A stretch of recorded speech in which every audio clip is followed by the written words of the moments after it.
तो अभी तक हम लोग लगभग समझ लिए हैं बीजगणित का गुना भाग जोड़ घटाव सब। इससे पहले भाग लघुत्तम भिन्न जोड़ तक भी बना लिए थे। आज हम लोग कोशिश करते हैं क्या एकीक नियम सीखने की। क्या सीखना है?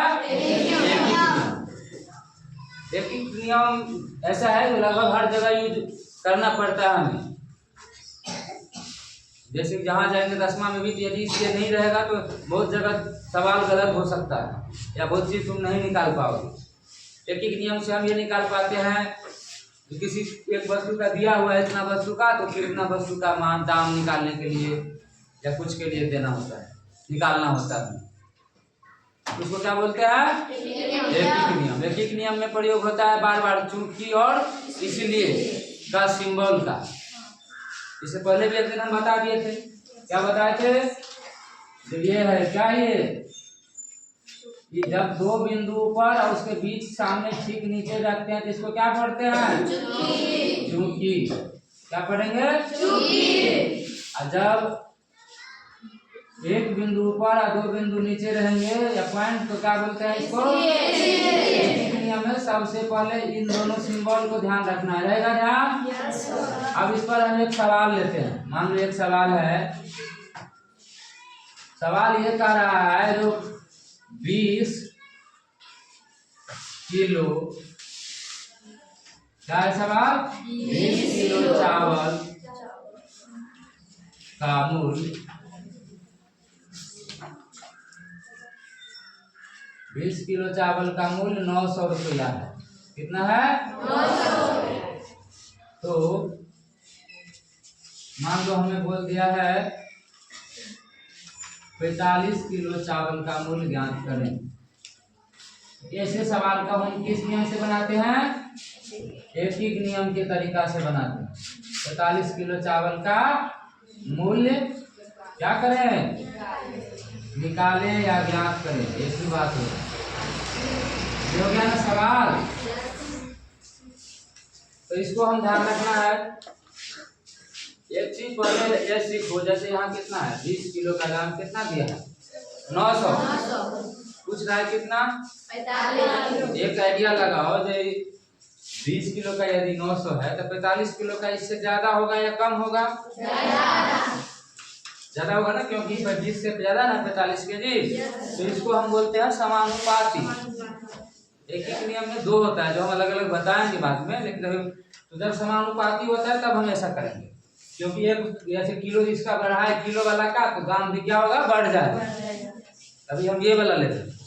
तो इसमें हमें सबसे पहले पढ़कर ये पता है सवाल में क्या किया रहता है। किसी भी सवाल में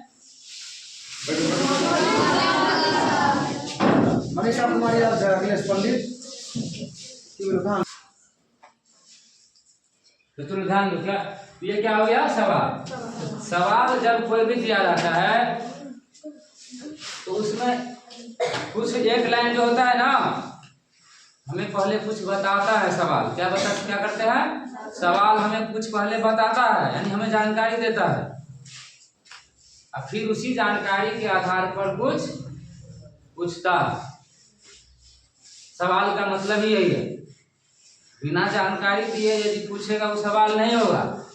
समझ में बात? सवाल में क्या होता है? पहले वह कुछ बताता है कोई जानकारी, उसी जानकारी के आधार पर फिर हमसे दूसरा कोई चीज पूछता है। तो हमें सबसे पहले पढ़ के पता लगाना है कि क्या जानकारी दे रहा है यह सवाल। इस सवाल में पहला क्या है कि 20 किलो चावल का मूल्य कितना है? तो ये जानकारी है या पूछ रहा है? ये बता रहा है ना कि 20 किलो चावल का मूल्य कितना है? 900 रुपया। तो ये बताया, ये हो गया जानकारी। पहचान लोगे ना जानकारी। अभी शुरू में कभी लास्ट में भी रहता है, अंत में। तब पूछ रहा है 45 किलो चावल का मूल्य, ये हो गया हमारा सवाल। ये हमसे पूछ रहा है तो हम जो बताएंगे कि हमारे गांव में जो दाम है चावल का भाव, उससे बताएंगे। गांव वाले दुकान में या फुलपरास में जो दुकान है उस भाव के अनुसार है ना बताएंगे हम दाम। हम इसी के अनुसार बताएंगे। तो इसमें जानकारी दिया गया है। इसमें जो दिया गया है वो ऊपर में लिखेंगे। पहले क्या दिया गया है? 20 किलो चावल का मूल्य 900 रुपया, यही तक दिया गया है। यहाँ से तो पूछ रहा है, इसलिए ऊपर में सबसे पहले क्या लिखेंगे? चूंकि देके। चूंकि वाला है ना ये लिखेंगे चूंकि। जो जानकारी दिया हुआ है उस जानकारी को ऊपर में लिखेंगे। ऊपर वाला कहाँ से पता करेंगे, कहाँ से, यहाँ क्या लिखना है कहाँ से निकाले हम, इसमें से पढ़ के जो जानकारी दिया है वो। समझ रहे हो सब। तो क्या दिया है, 20 चूंकि 20 किलो लिखेंगे ऐसे, क्योंकि 20 किलो चावल का मूल्य कितना है, लिखेंगे 900 रुपया है, या बराबर देके भी 900 लिख सकते हैं, लिख लोगे ऐसे। अब सवाल में अभी कुछ भी रहे, लेकिन हमें पहले एक का निकालना है, यानी इस लाइन में लिखने वाला पिछला जो लाइन लिखाएगा। अब केवल ऊपर में होता है चूंकि, समझ रहे हो, चूंकि वाला चिन्ह केवल यहाँ होगा, इसके बाद जो दो लाइन लिखाएगा उसमें क्या होगा, इसलिए। कब लिखेंगे, इसीलिए। कितना का भी दिया है, हम पहले कितना निकालेंगे, ये किसमें से निकाले हैं, हमें पता है जो कितना भी दिया है तो पहले एक का निकालना, इसलिए यहाँ क्या लिखे, एक ही नियम में ऐसे ही लिखा। किलो के नीचे जब दो ऐसे दे दिए ना सिंबल, इसका मतलब यहाँ भी किलो पढ़ना है, यहाँ किलो लिखा गया। ऐसा क्यों करते हैं, समय की बचत होगी, बार बार एक ही चीज क्यों लिखे हम, इसलिए हो जाता है किलो। इस चावल का मूल्य, चावल के नीचे लगा तो यहाँ भी क्या हो गया, चावल का के नीचे का, मूल्य के नीचे मूल्य, फिर बराबर। जब ऐसा करेंगे एक वाला, हम देख रहे हैं यहाँ 20 था और यहाँ क्या है 1, इससे कम गया या ज्यादा हो गया, तो कम के लिए हमेशा भाग होता है, ध्यान रखना, ठीक है। अब भाग का दूसरा नाम क्या बताए थे, बट्टा, इसलिए यहाँ एक का जब निकालेंगे तो यहाँ बट्टा में आएगा। अब बट्टा में आएगा ये दोनों, कौन दोनों, ये दोनों। अब ये दोनों में भी फिर ये ध्यान रखना है ऊपर में कौन होगा, जो यहाँ रहेगा, यानी यहाँ वाला होगा ऊपर में, समझ रहे हो कि नहीं। पहले ये तो 900, चाहे यहाँ कम रहे या ज्यादा रहे, ये नहीं यहाँ 900 रहता, यहाँ लिख जाता, तब भी यही होता।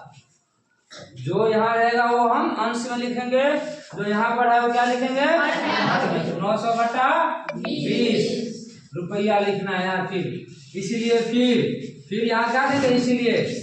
और भी यहाँ देखेंगे, यहाँ तक तो हम पहले ही पढ़ लिए थे सवाल को। अब यहाँ से कुछ देखेंगे जो कितना का पूछ रहा है, 45 किलो, कितना पूछ रहा है, 45। यदि यहाँ पूछा रहता 40 तो क्या लिखते, यहाँ लिखेंगे 45 किलो चावल। फिर यही देते जाएंगे हम, यहाँ भी किलो हुआ, ये भी चावल, ये भी का, और ये मूल्य, ऐसे पढ़ना है, ठीक। अब जब ये लाइन लिख लिए हैं, तब यहाँ जो आया तब उसको नहीं देखना तुम्हें, उसमें क्या है, अब समझ रहा है। जब इसमें लिखने लगे तब इसको देखना है। अब इसमें क्या है, यहाँ 1, अब ये था, ये क्या है, अब इससे बढ़ ज्यादा हो गया कि कम, ज्यादा के लिए क्या होता है, गुना। अब इस वाला लाइन का कुछ नहीं होगा, अब इसका होगा, यानी यहाँ जो है उसको और यहाँ पर जो है उसको गुना हो जाएगा। 900 बटा 20 इसका बटा मैंने पूछा तो क्या कर देंगे, इतना करने के बाद पता चल रहा है हो गया भिन्न भाग, क्या हुआ, तो भिन्न गुना सिखाए ना इसलिए पहले। अब समझ आया जो हम पहले यही क्यों नहीं सिखा दिए, भिन्न गुना से पहले ही सिखा देते ना तो होता इसके बाद। अब इसको भिन्न गुना की तरह बताएंगे हम। भिन्न गुना में कैसे काटते हैं, 0 0 भी काट सकता है, यानी 10 से काटो, 10 दूनी 10 9 एगो 0 और है तो 0, 2 एकम 2 चौके, मने भाग ऐसे दिया जाता है। देखो ये 9 है तो 2 से भाग देंगे 9 में, कितना होगा, 2 चौके 8, बचा 1 पाएगा 0, हो गया 10, 2 पंचे कितना बचा 45, ऊपर में भी 45, नहीं कर रहा कहीं तो 45 को गुना करेंगे कितना होगा, 45 पंचे होता है कितना, 225। हासिल कितना बचा, 225 का 5 लिखे, हासिल बचा 22। अब 45 चौके बस 180, 180 में 22 जोड़ेंगे तो 202, यानी 2025 रुपया हो जाएगा। कोई दिक्कत समझा सब? हम क्या बोलते हैं? एक ही नियम।